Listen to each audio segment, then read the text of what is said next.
Hi, everyone. Welcome. Okie dokie. So, I thought I had a water around here. There it is. Of course, it's like right behind me. Welcome to everyone who is here.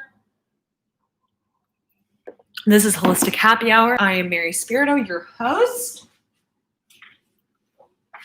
And today we're going to be chatting about self-inquiry systems and all things woo-woo. So my experience with a couple of different alternative modalities of self-inquiry that have been really incredible for me. And I'm going to go into the overview of a couple of these different modalities and then talk about my experience with them. And then my hope is for you that by hearing a little bit about my experiences with each of these things, that it will create an expansion for you to see what is possible for you or of interest for you so that you can seek these things out. And you may have some similar revelations or aha moments that have been really incredible for me. So I'm excited to chat about that. I love talking about this stuff. It is like, I could geek out about it all day long. So I'm just going to wait a couple more minutes for people to start joining before I get into my little spiel. Let me know where you're joining from in the chat. And if you have any questions, be sure to put them in the chat as we're going forward, so that way I can be sure to answer them.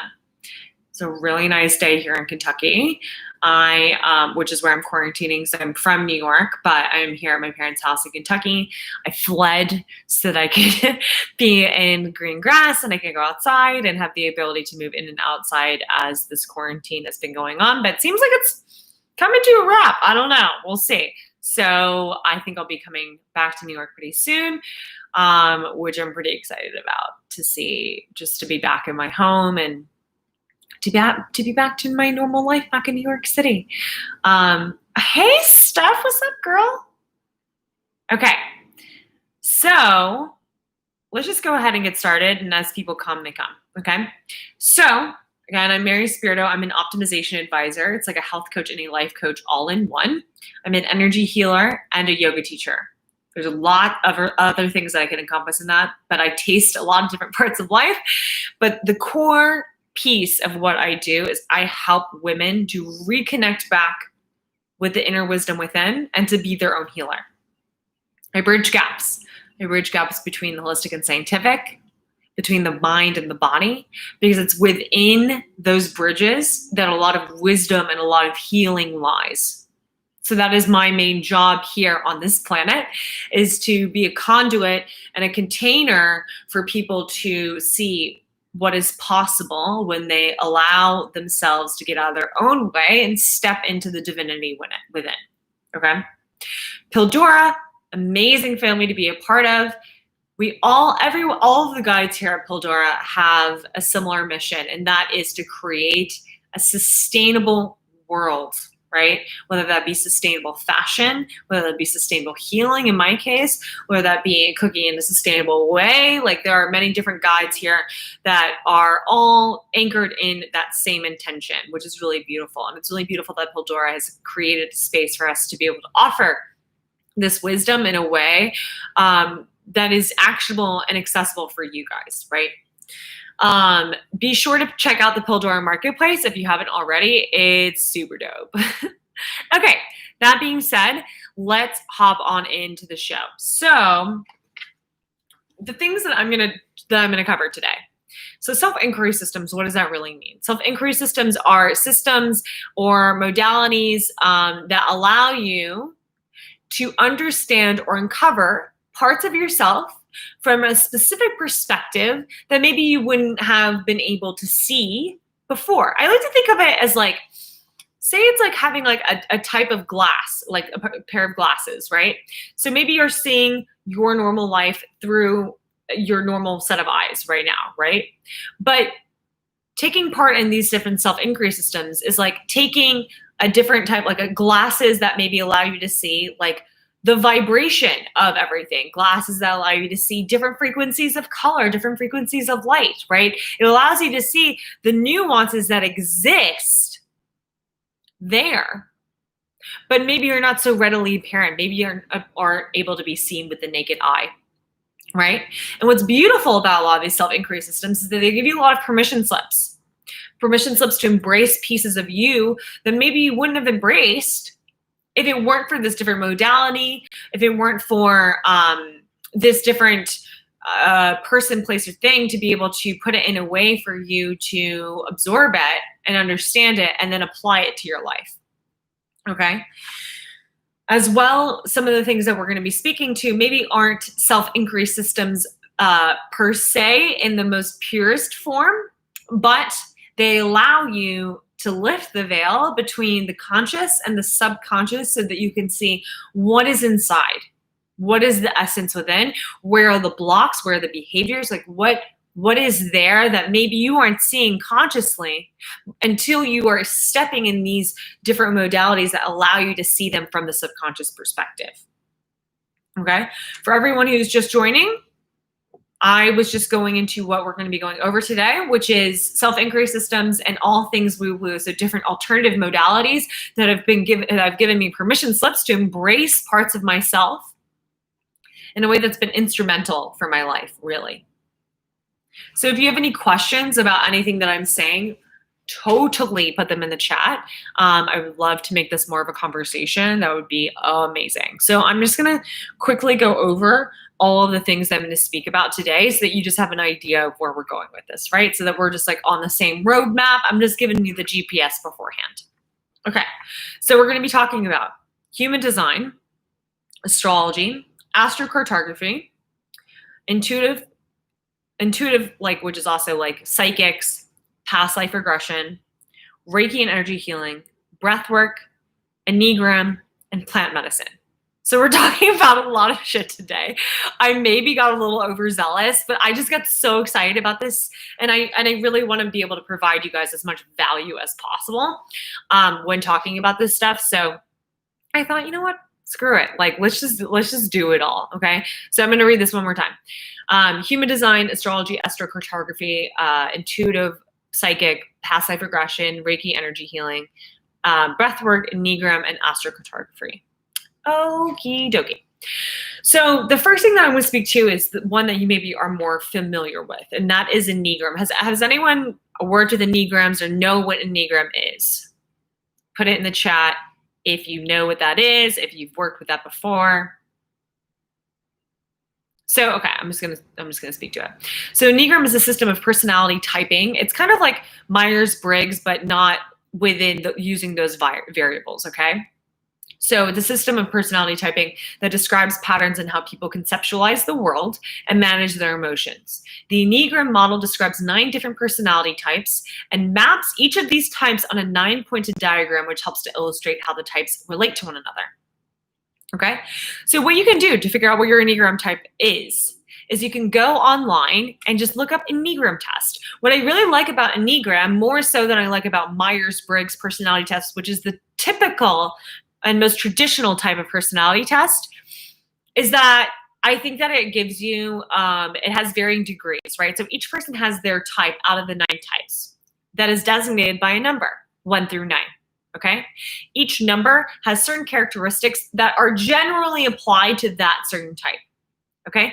But within each type of that number, you can have a wing. Okay. And the wing can be like the secondary characteristic that you mirror. What do I mean by that? So for example, I'm a 3 wing 2. So all in all, my Enneagram type is 3.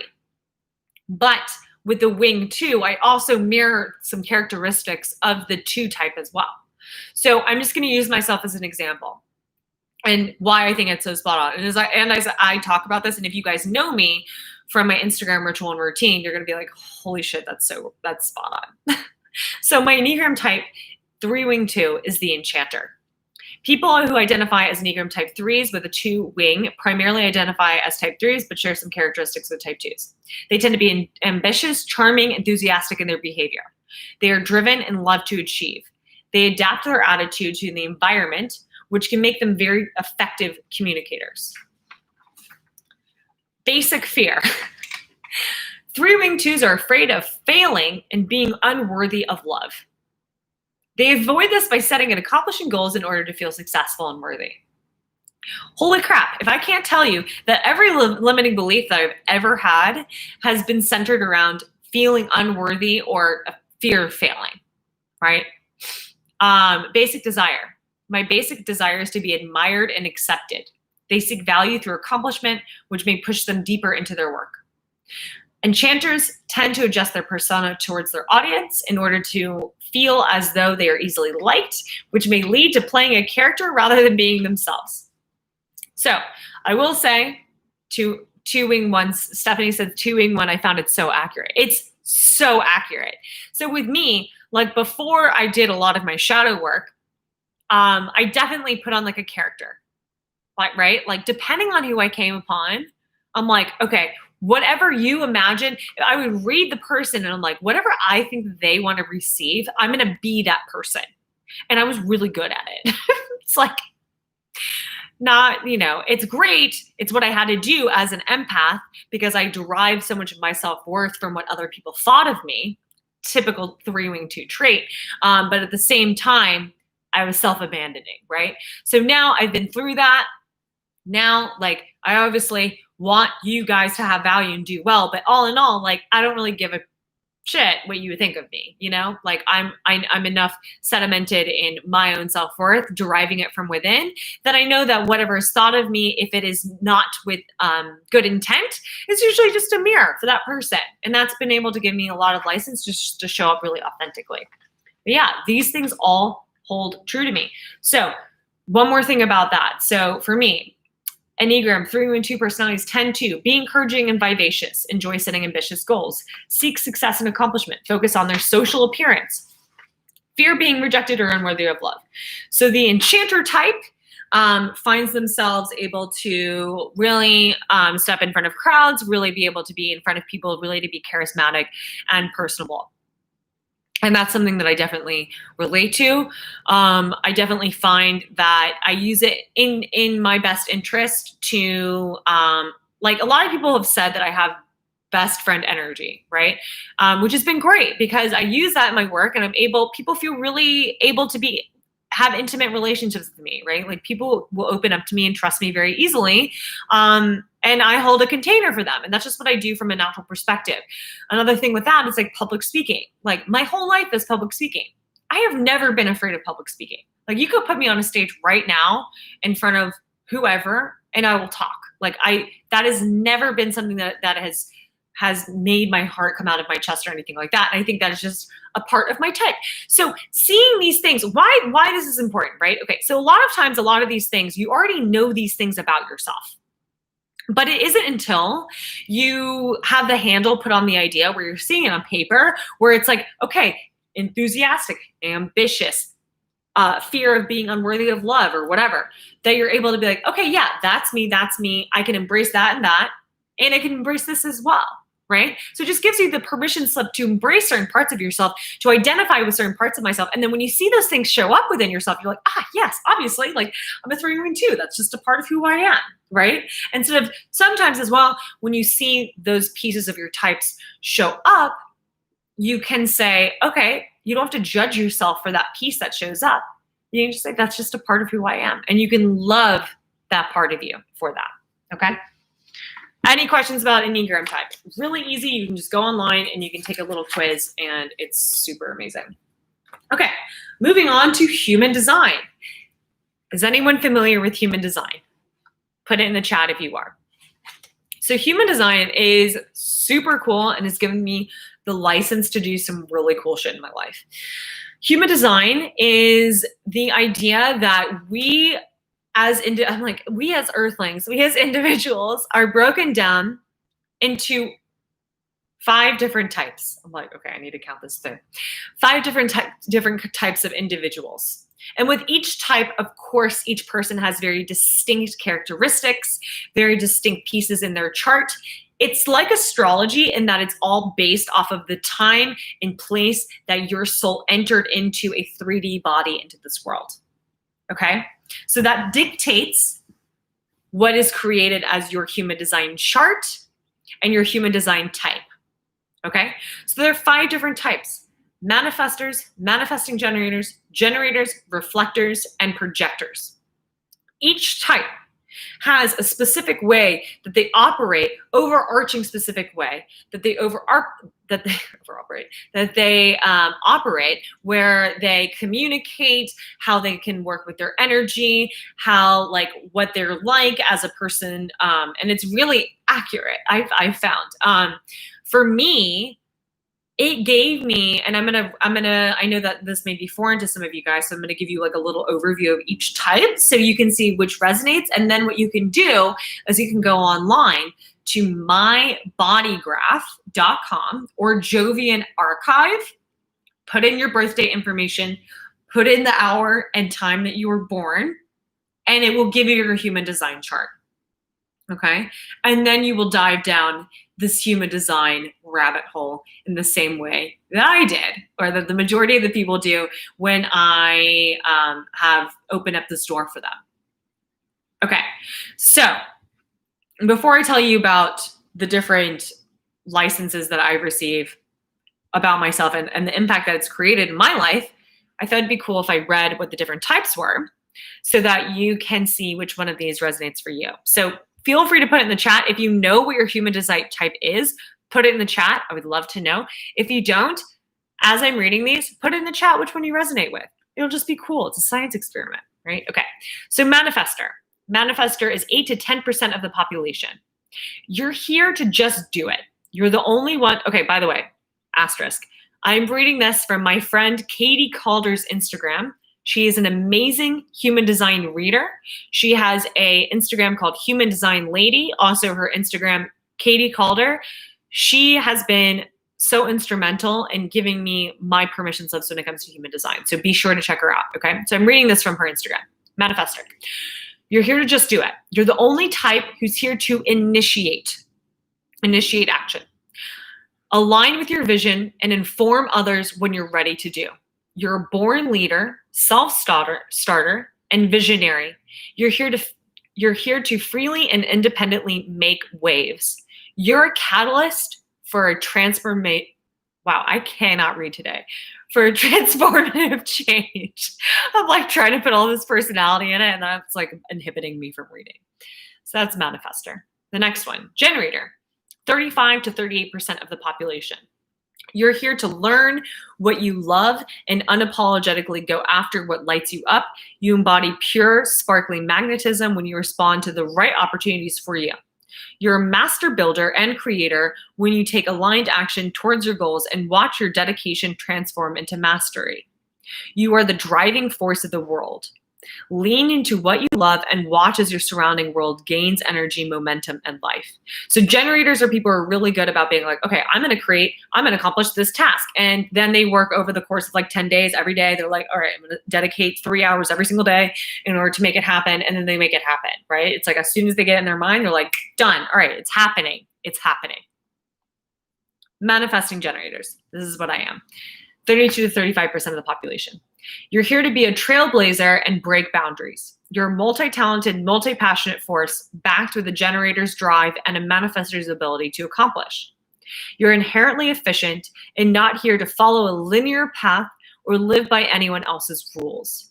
Respond to and test the waters in all that lights you up. Listen to when it's time to let go and move on. You are the new age in a static emotion. Lean in and follow your light. So manifesting generators are really known for tasting many different parts of life. So a lot of times, like for me, like I feel like I've lived like 5 lifetimes, right? In one life, like I've tried on many different parts. I've tried on many different careers. Like I have had many different like full lives that were lived still at the young age of 28, you know? Yeah. So I'm here to taste life. I'm here to trailblaze. I'm here to not live by conventional rules. And I'm here to skip steps, right? Someone told me that like a true manifesting generator, you don't like say there's like 2 lines, right? And there's signs for the lines. You don't like look at the signs to see which line you're gonna go in. You just go to the one that feels best for you. It's all based on feeling. But like for me, as like opposed to like a generator, right? I was saying a generator like works, like you'll be like, okay, I'm setting this task and I'm going to do it every single day. For me, like I decide, I'm like, ooh, I get the hit to do something, and then I'm doing that thing. And then when I feel like I'm no longer lit up by it anymore, I stop doing it because I know that I've gotten whatever I need to get out of that thing. I used to think I was super flaky. And that was one of the things that it gave me a permission slip around. Okay, before I keep talking about my experience, I'm going to keep reading. Projector, 20 to 24% of the population. You're here to manage, guide, and direct the energy of the other types. Your perspective, sensitivity, and awareness allows you to see systems and read others unlike anyone else. Recognize your unique gifts first, and then wait for the right people to recognize your brilliance and invite you to share your wisdom. You're the ultimate guide for the entire tribe. So projectors are really great because the projectors are like the little birds who are sitting at the branch and they're surveying, right? They're surveying what's happening, and they're the teachers. So they have the wisdom to know. But they're not like manifestors where they're like standing in front of the group and they're supposed to like use bravado, right? Projectors are to wait for other people to see their brilliance and then to come forward and teach the specific people who are being drawn to them, right? If you're like consistently, if you're a projector and you're consistently trying to put yourself out there and just trying to like aggressively make moves, you're going to get really burnt out because it's not your energy type. Reflector. You're here to be a wise observer. You're a human mirror who magnifies the world around you, and you are deeply connected and affected by the cycles of the moon. Your health and well-being reflects what's happening in the collective. You view the world in a novel way and show others the gift of who they truly are. So reflectors are such a cool type because you are essentially a mirror for your surroundings. You're a mirror for the people around you. You're on this planet in order to mirror back and take the temperature of the collective, which is super freaking cool. At the same time, what can be really interesting for reflectors that may feel like a identity crisis because you're constantly absorbing and mirroring back others. You're like who you are as an individual is dependent on what's happening around you. Okay. So human design, the major things that I have pulled from that. So when I had a reading with Katie Calder, so I've had a reading with a couple of different people. And I've also gone through and I've read a couple of human design books myself. So I'm getting to be better versed on this stuff. But the first reading I had with Katie Calder, one of the things that she told me was that like I was to be an adventurer of life. And my main job as a manifesting generator is to like follow the intuitive pulls that I feel and not feel bad about them, not feel bad that they're not aligned with conventional society, not feel bad that I'm making up my own rules, to just go with them. And legit, you guys, after that reading, I had this intuitive pull to go to Paris in the fall. And because of that reading, I was like, you know what? Like when I got to Paris, I realized that I was really enjoying it and that like maybe my time there wasn't, I was originally supposed to go home mid-September from Paris. What happened? So mind you, for people who maybe aren't familiar with my journey, I went to Paris in like late August and I'm supposed to come home mid-September. While I was there, I ended up meeting so many cool, lovely French people. And I realized that I was really inspired, that I was really enjoying myself, that I was learning so much, and I was making like a microcosm of a life there within a very limited amount of time. And a part of me, like if I'd listened to like the old logical part of myself that was like, what are you doing? This is like, you can't just like leave and spend your fall in Paris just on a whim because you decide to. Like that doesn't make sense. That's not logical. Would have just gone home, right? But because I had this reading, I was like, you know what? Like I'm a manifesting generator. I'm supposed to taste life. I'm supposed to follow my intuitive pulls. Screw it. I'm spending fall in Paris. So what did I do? I didn't leave Paris until December. I stayed in Paris all the fall. And you know what? It was so magnetic for me. I learned so much about myself. I made so many cool friends. I fell in love. I did so much for my business. Like my business did better than ever. And I truly believe it was because I followed that intuitive pull, but it would never have happened if I didn't have those permission slips that I gained from that reading with Katie.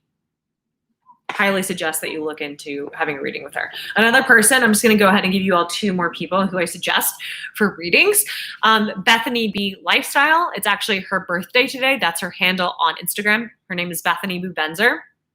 She also gave me a really good reading and gave me a lot of insight as to why I was reacting in certain ways during my ayahuasca ceremony, like my time at my multiple ayahuasca ceremonies. It was really interesting, and she gave me a lot of insight. So she is a great one. And then Erin Claire Jones is also a really good one. But I highly recommend going to Bethany and Katie.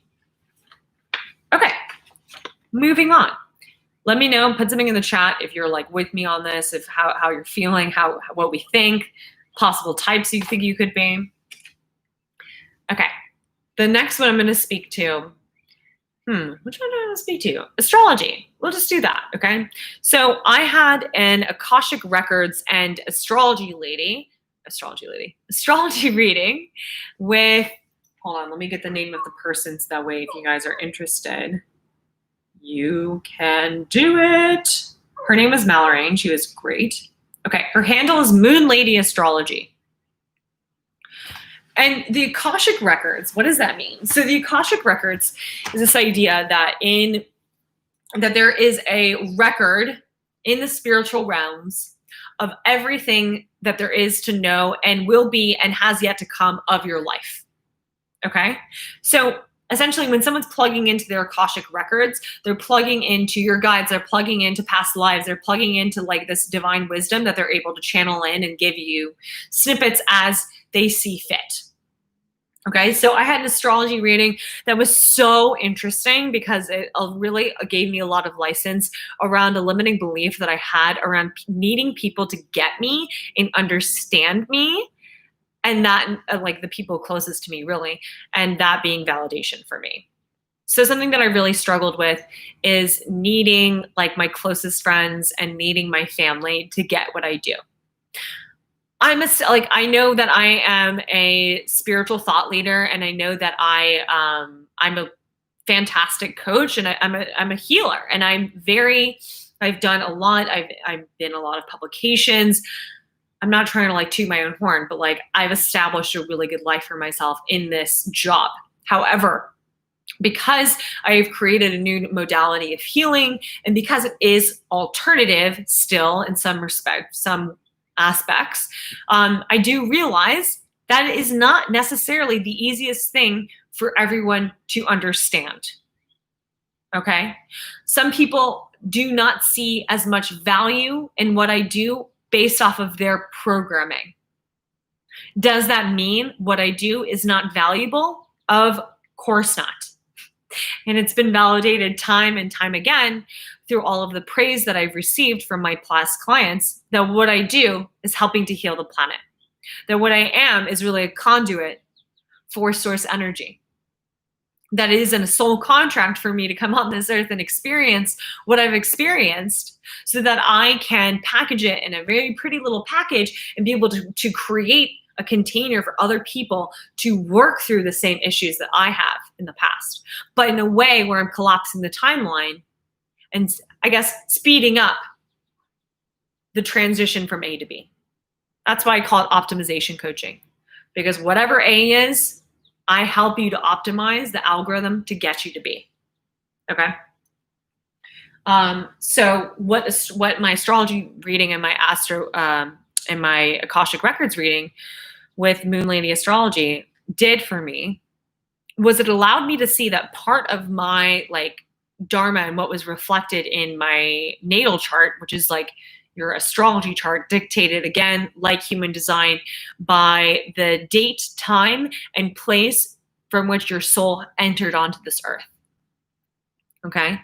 So your natal chart is created from that. It tells you your sun sign, which is your typical, like when someone says, I'm a Virgo because I was born in like late August. Okay. That's like the one that people are most familiar with. But it dictates your rising sign, your moon sign, like where all the planets lie in each of the different signs.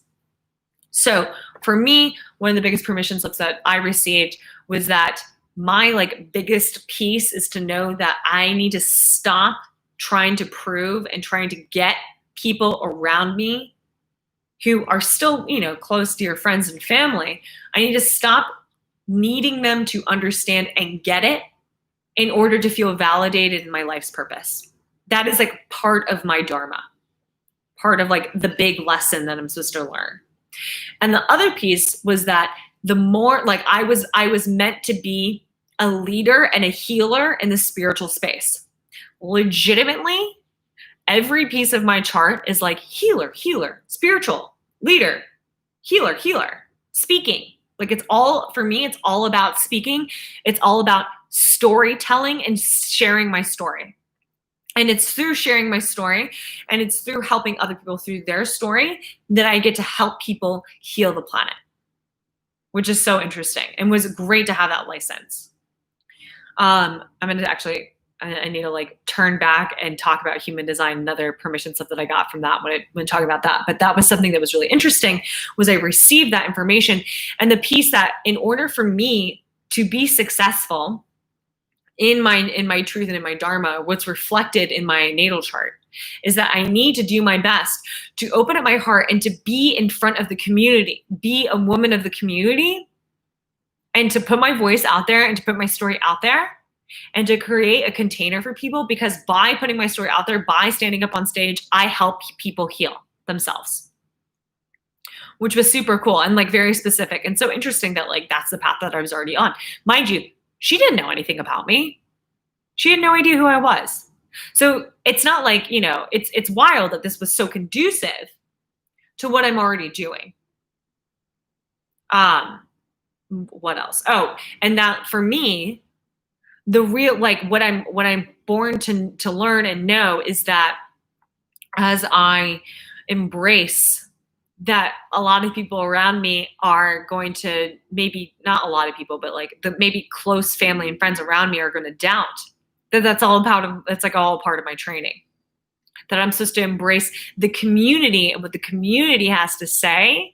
And that is going to be the validation. And the more that I open up myself to the community and the more that I project myself and put my story out there and help and heal, the more that I'm able to manifest and call in the things that I want to call in. So it was immensely helpful about that. I also learned like a lot of things that are maybe a little bit too personal to share on here, but I would highly recommend it. So I'm going to circle back really quickly to talk about one thing with human design and my purpose, my dharma. In my human design chart, so your human design chart shows like when you put in your date and time and birth and whatever, it spits out this chart that has like these shapes that denote certain centers, and each center has a different meaning, whether it's defined or undefined. And between the centers, there are channels that connect the centers. And if the channel is colored in, that means you reflect the characteristics of that channel. Okay.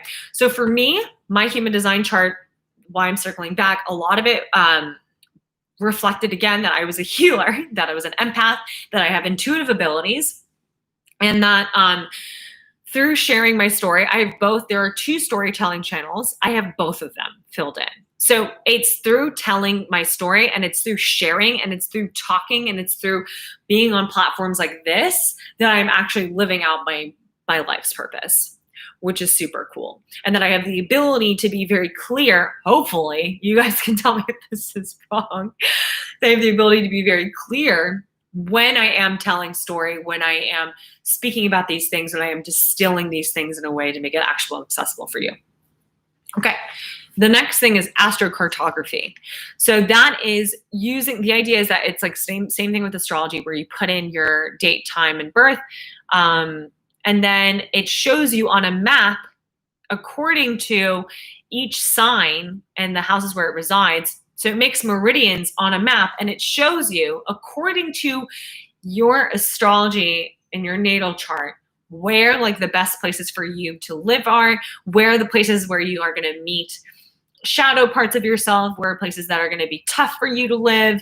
And so far, it's been very interesting for me. To be able to see that like some of the places where I've felt the most growth have coincided with the lines where I see the most growth. At the same time, unfortunately, I mean, I love New York, but it's really not until I leave New York, like either when I was in Paris, when I was in Europe, when I was in Costa Rica or whatever, like I tend to find a lot of friction within myself in New York. And friction is good, right? Because friction shows you parts of yourself that you need to address.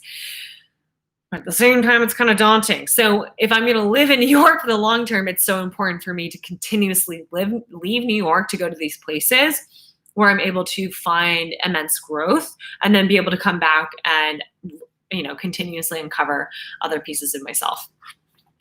So again, just look up Astro Cartography. You can do all of this stuff. That's what's so great about everything that I'm speaking to, is that you can literally go find out all of this shit for yourself and spend like 3 hours after this live and go down all these rabbit holes. And I'm so excited that I get to incite that for you because it's so fun. And you're going to learn a lot. Okay. The next things that I want to speak to are not self-increase systems in the purest sense, but have given me, have facilitated, I guess the best way is to facilitate a container for me to feel and learn a lot about myself. Okay. So, which one do I want to hit first? So I'm going to talk about this. So I have seen a couple different intuitives, medium psychics, if you will, who are friends, who I'm not going to get like too much into it because I don't want to expose what has been seen, because I think that should be kept private. But I have had 2 psychics who I've seen who do not know of each other, have never talked to each other or whatever. And the readings that they did for me reflected the same things. Something that I'm going to be doing in the next 2 years. That is a type of thing that I'm going to be putting out into the world. That's very exciting. Which is really cool is that it's an intuitive pull that I've been feeling. So when I heard that, it was like my whole body lit on fire, and I was like, "Oh my God, yes!" Like that makes total sense. It just like my whole nervous system flipped and was like, "Yes, exactly."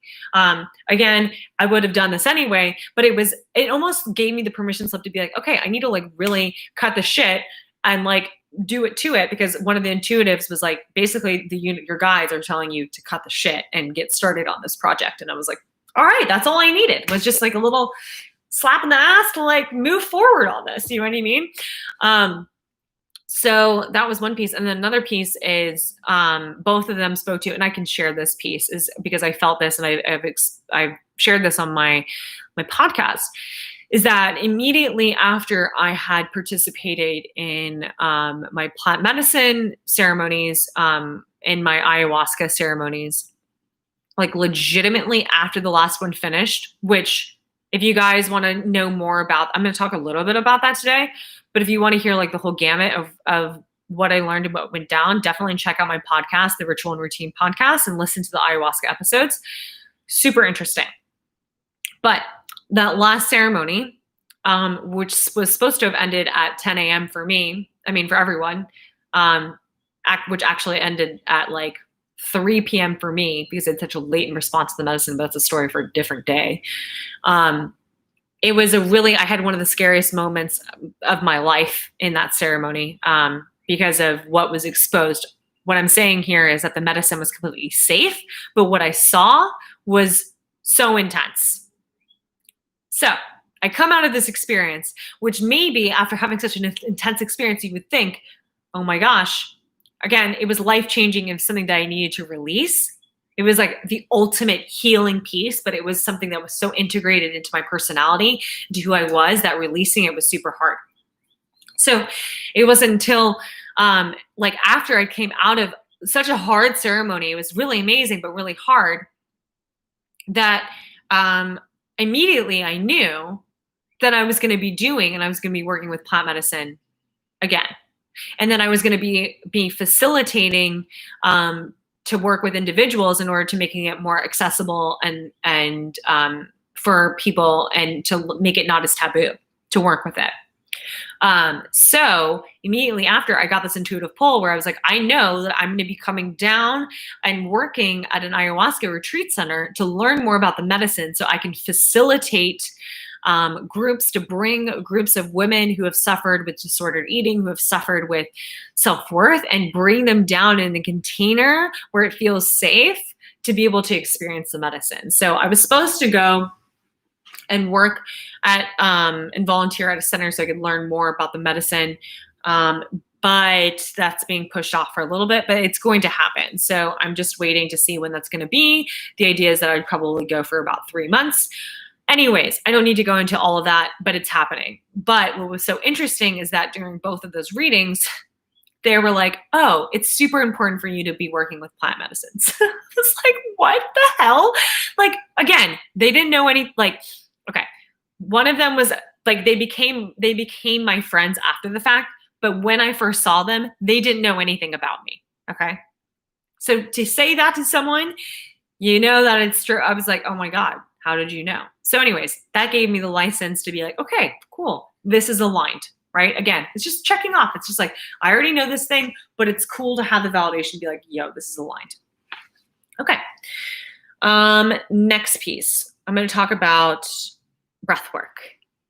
Okay. So breath work is so amazing. Put something in the chat if you've worked with breath work before.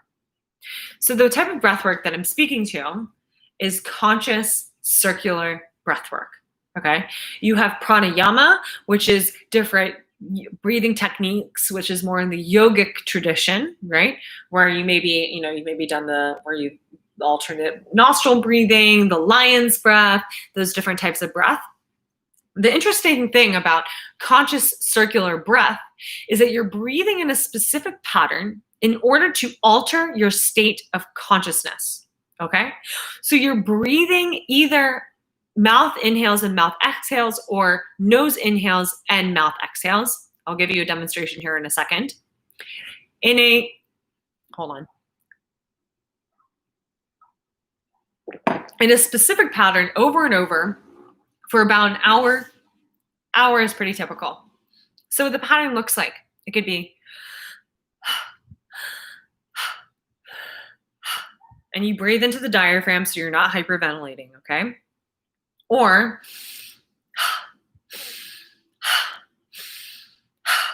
you're breathing like that without stopping for an hour. What this does is it subtly increases the oxygenation in the blood so that it moves your brain waves from the beta wave, which is the fight and flight, the monkey mind, the logical mind, into a theta wave.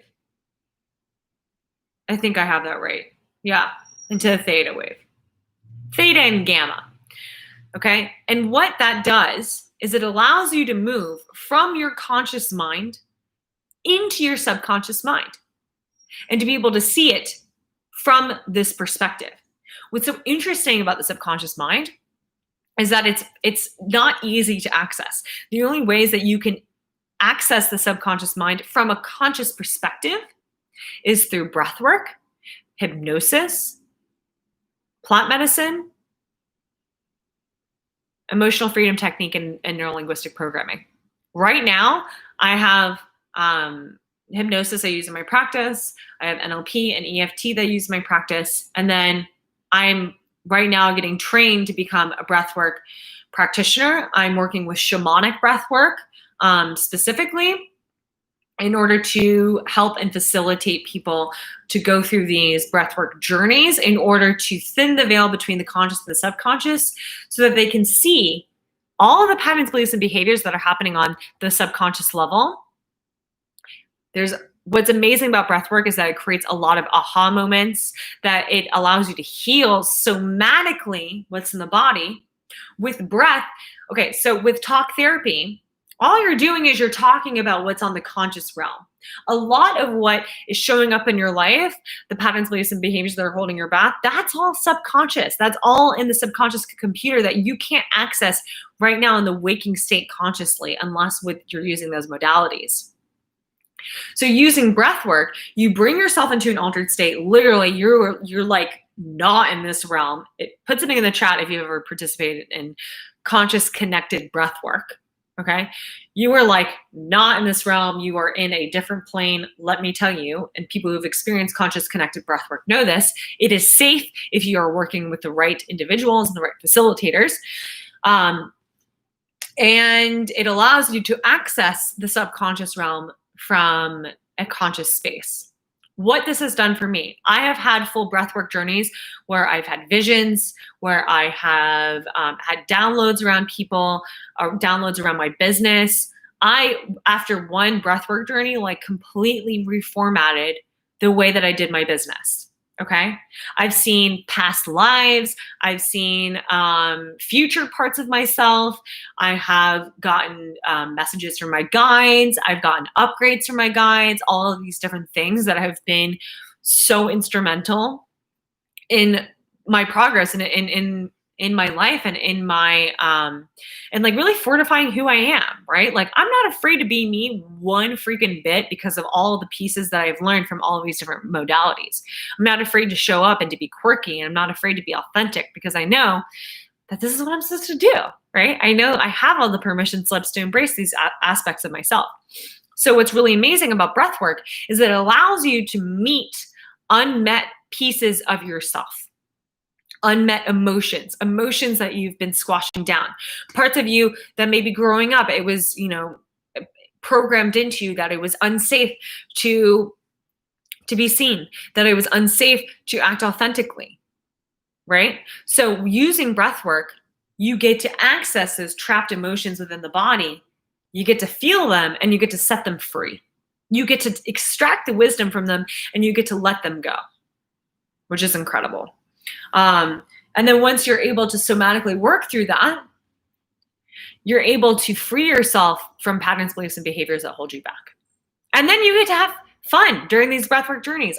And you get to get all these really cool aha moments, all these really cool downloads. I will, like right now, because I'm in training for breathwork, I have a breathwork journey every week. So it's been really interesting for me. This past week, I had like a full-blown Kundalini awakening, and it was wild. And I saw like a future aspect of myself. I got a download about something that I needed to do, a program that I needed to create, that I needed to get a move on. It was insane, like the amount of wisdom that I got in such a short amount of time, right? That I came out and I just journaled, like I was just like journaling all out and remembered it. And it was amazing. The time before that, I realized that there was a trauma or a wound within me that I had no idea. Like, it's so funny being a healer because you're like, oh, I've made it. I've cleansed myself of all the limiting beliefs. I've gotten to the place where the wounds have all been tended to. But the thing about the work and being human is that you're consciously evolving and you're consciously encountering new problems, new things, because you learn from those things and you get to use those in your toolkit, right? You get to use those and hold on to those into your toolkit. But for that, what was I saying? So there's a UPS guy like right in front of me and I got distracted. Okay. So for that, what was really interesting is that not this past time, but the breath work prior to that, it was really cool because I went through this breathwork journey and there was something that I had no idea was like literally would never in a million years have thought this was bothering me.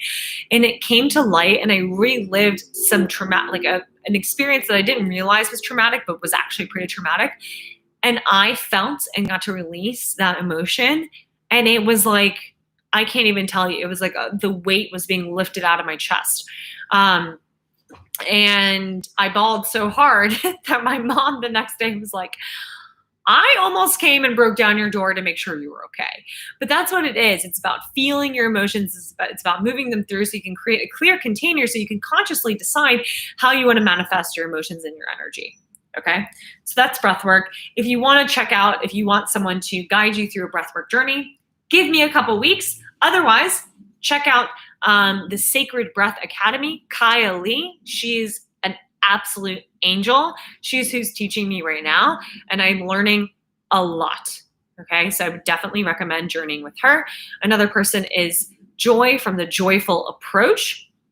These are both Instagram handles. Definitely check her out as well. Okay, the next thing I'm going to speak to is Reiki and energy healing. So Reiki is really amazing. Put something in the chat if you're familiar with Reiki or energy healing. Energy healing is really amazing because what it allows you to do is it allows you to work with the energetic body, to clear the energetic body, or to amplify the parts of the energetic body, which then are reflected within the emotional body and within the physical body. So what does that mean? The initiation of a lot of dis-ease within the body occurs in the energetic body.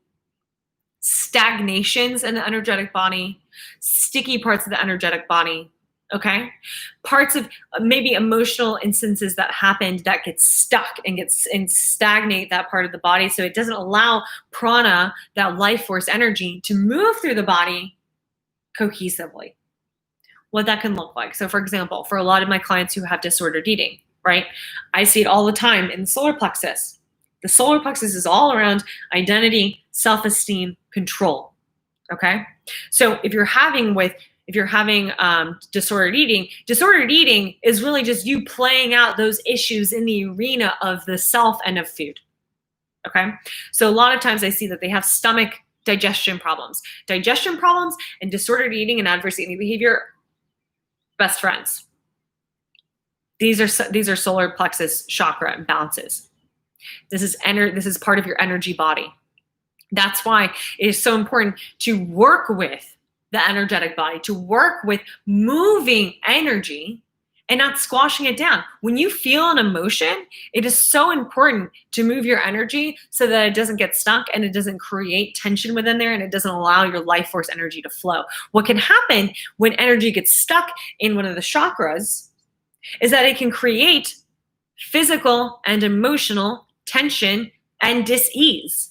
Again, what I was saying, if you're not dealing with identity, if you're feeling out of control in your life and you're not putting systems in place in order to regain empowerment within that area, well, that which initiated in the energetic body then goes in, works its way into the emotional body, and then can manifest itself in a physical way with digestion issues, with adverse eating behavior.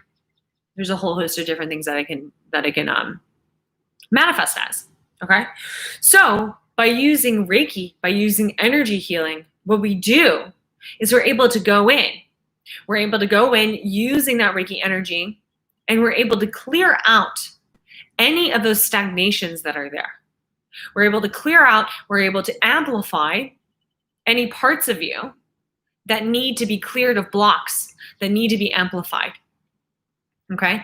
And I find that when it comes to Reiki and energy healing, when it comes to like feeling the Reiki work, it really just comes down to like how in tune you are with your intuitive body, with your emotional body, and your energetic body. Like for me, when I went into Reiki, when I've had Reiki done to me, when I've had energy work done to me, I'm just super in tune with like every piece of who I am. So I could feel everything that was happening to me.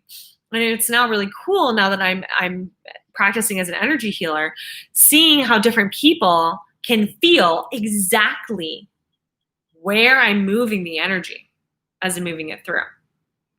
Not like even if you don't feel what's happening, it still creates an impact, right? But it's so interesting to see how people's lives, like what shows up for them, what comes up, and it's so spot on. And what's so interesting for me is that now that I've allowed myself to come out of the intuitive closet, now that I've really like nurtured my third eye, when I am working with energy healing, I actually channel a little bit and I start to I receive messages. I have like an innate understanding. I see pictures and they're so accurate and they're so aligned to the person. It's so amazing to be able to work with the energetics in that way. So I highly suggest working and nourishing the energetic body and the emotional body. So often we focus on the physical body, but the physical body is simply just a vessel that's holding the emotional body, right? That's holding the energetic body. So you got to work with those things. You have to ground different parts of your energy so that you can be a vessel for that life force, that prana energy. And when you do that, your immune system is amazing. Your body takes care of itself. You feel good. Okay. All right.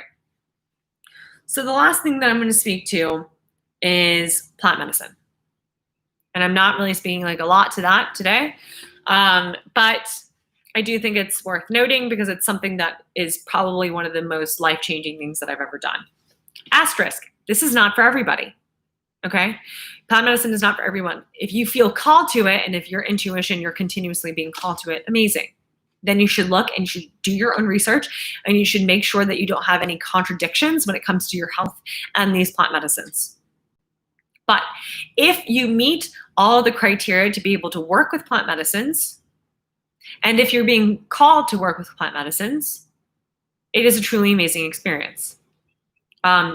With ayahuasca, I know that again, I'm planning on working with and going down to work with the plant so I can learn more about the plant medicine so I can help other individuals.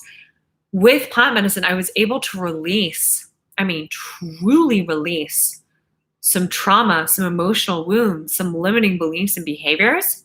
It was like 10 years of hard self-work in the matter of like a couple ceremonies, right? I met parts of me that were really hard to see. It was definitely not an easy experience. If you're not familiar with the plant medicine ayahuasca, it is a very purgative experience. So as an energetic exchange, oftentimes, so it's a drink that you drink. So the plant medicine is brewed from a vine and a leaf. It's brewed together to make the ayahuasca. And then you drink this brew, which is kind of like a thick, I actually think it tastes pretty good. I apparently am alone in that, but I thought it kind of tasted like chocolate. I'm a psychopath. Anyways, so you drink this brew, and from that brew, what it allows you to do is it releases DMT into the body. DMT is something that we release naturally when we're born and when we die, but it allows you to access the subconscious and other realms of the universe if that is something that you believe in. It's something that I believe in, so yes, it aligns with me. And it allows you to meet unmet parts of yourself. It allows you to see aspects of yourself and show you who you truly are, what parts of yourself that you need to work on, parts of yourself that you need to embrace.